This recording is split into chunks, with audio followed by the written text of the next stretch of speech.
வணக்கம் மக்களே. ஒரு 4 மாத காலங்களாக நான் அரிசி உணவு எடுக்காமல், தானிய வகைகள் எடுக்காமல், கோதுமை வகைகள், சிறுதானியம் எதுவுமே எடுக்காமல், வெறும் பழங்கள், காய்கறிகள், பருப்பு வகைகளை மட்டும் சாப்பிட்டுட்டு இருந்தேன். ஒரு தவிர்க்க முடியாத சூழ்நிலையால்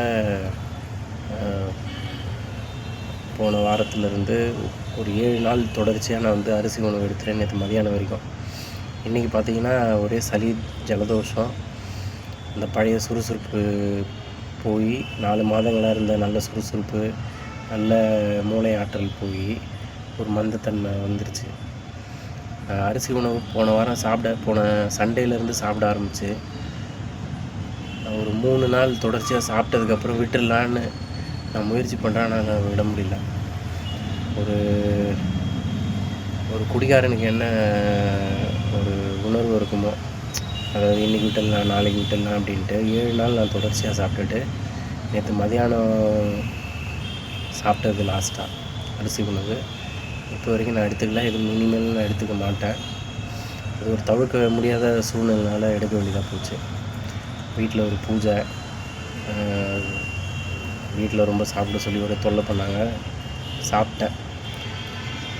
இதில் பார்த்திங்கன்னா இந்த 7 நாளும், அதாவது அந்த 4 மாதங்கள் நான் சாப்பிட்ட உணவு நல்லா மாவு மாதிரி அரைச்சி ஒரு வாய் எடுத்தேன்னா அது 10 தடவை அரைக்க வேண்டியதாக இருக்கும். அதுக்கப்புறம் தான் கூழாகி உள்ளே போகும். இப்போது இந்த ஒரு வாரமாக நான் சாப்பிட்ட இந்த அரிசி உணவு பார்த்திங்கன்னா ஒரு 1.5 வாய் கூட என்னால் மெல்ல முடியல. வாயில் எடுத்து வைப்பேன், மெல்லுவேன். ஒரு மெல்லு 1.5 மெல்லுக்கே என்ன ஆகிடும், உள்ளே போயிடும். அதனால் அளவு ரொம்ப அதிகமாக தான் சாப்பிட்டேன்.